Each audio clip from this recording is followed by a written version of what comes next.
Ben, dans l'enseignement du corps, en fait, il y a une vision de l'homme, corps, âme, esprit, et cette vision, c'est que l'homme est un tout. Il n'est pas un corps avec une âme dedans, et puis peut-être un esprit qui vient s'ajouter au-dessus comme une cerise sur le gâteau. L'homme est une totalité, alors avec différents éléments, hein, ce qu'on appelle un corps, une âme, un esprit, donc il y a des qualités, un fonctionnement, etc. Et c'est cette synthèse, en fait, hein, la méditation est un acte synthétique, c'est-à-dire c'est tout l'homme qui est engagé, corps, âme, esprit, donc c'est tout l'homme qui est engagé dans une pratique à partir de cet élément qu'on appelle le corps et qui est l'expression visible de cette totalité. Donc le corps n'est pas séparé de la totalité. Ce qui veut dire que c'est comme la vague. Hein, si on compare le corps à une vague, bon, cette vague, elle est visible, c'est une forme, mais elle n'est pas séparée de l'océan. Donc elle est reliée à la profondeur. Et c'est ce lien avec la profondeur qui est le corps est relié à la profondeur.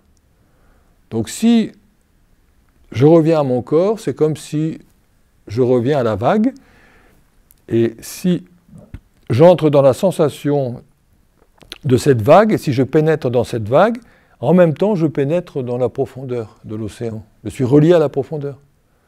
Il n'y a rien de séparé, c'est un tout. Donc c'est pour ça que le corps est une porte d'accès à la profondeur, à la vie en moi. Comme dit saint Paul, ce n'est plus moi qui vis, c'est le Christ qui vit en moi. C'est cette expérience, justement, de cette présence en lui, qui se manifeste dans des qualités. Hein. Et le fait de revenir, de se convertir, c'est de revenir à l'intérieur. D'arrêter d'être tout le temps projeté à l'extérieur, hein, par le mental, soit dans l'avenir, soit dans le passé. Et la grande ascèse, c'est cette conversion, cette métanoïa. Le Christ dit, si tu veux prier, entre dans ta chambre, ferme la porte, hein, et là, dans le secret, prie ton Père. C'est-à-dire cette source que le Christ appelle Abba. C'est-à-dire, connecte-toi à cette source. Voilà, ça c'est... Et tu vivras. Et arrêtez de dire Seigneur, Seigneur, dit le Christ. C'est pas à force de paroles que ça va arriver. C'est vraiment ce mouvement d'intériorisation sans perdre le contact avec l'extérieur. C'est pas se perdre dans l'intériorité, c'est retrouver l'intériorité, et ça c'est vraiment martial. Retrouver l'intériorité tout en demeurant dans la vigilance.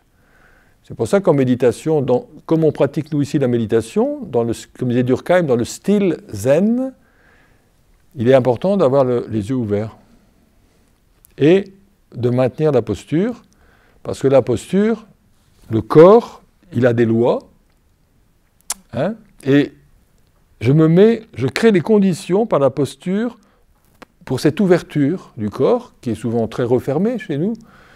Donc je vais déverrouiller un peu par le corps les chaînes dans lesquelles je suis enserré pour créer cette ouverture et petit à petit laisser venir cette présence en moi qui m'habite et que j'ignore la plupart du temps parce que je suis perdu dans le mental, c'est-à-dire projeté à l'extérieur de moi.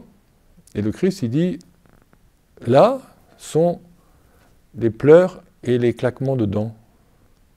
Donc c'est toute la problématique en fait du péché, c'est-à-dire d'être coupé de cette source. Et là, le corps, c'est un pont. Voilà. Il y a une théologie du corps, hein, et dans tous les monastères, on est attentif au corps, on fait travailler le corps, même si ce n'est pas toujours systématique comme on peut le faire dans certains milieux. Mais par exemple, faire des métanies, chez les moines orthodoxes, ou le jeûne, c'est un travail sur le corps. Voilà.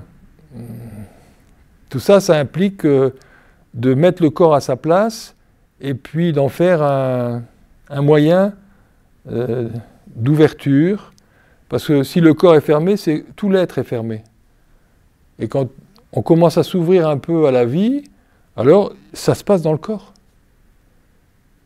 L'ouverture, on la sent, ça se passe dans le corps. Et le corps que je suis, dit Durkheim, Leib en allemand, le corps je suis manifeste une manière d'être là qui est effectivement cet enracinement en terre, cet enracinement en ciel, et cette ouverture qui peu à peu va se faire, parce qu'on respecte la loi du corps et on s'exerce à retrouver cette attitude juste,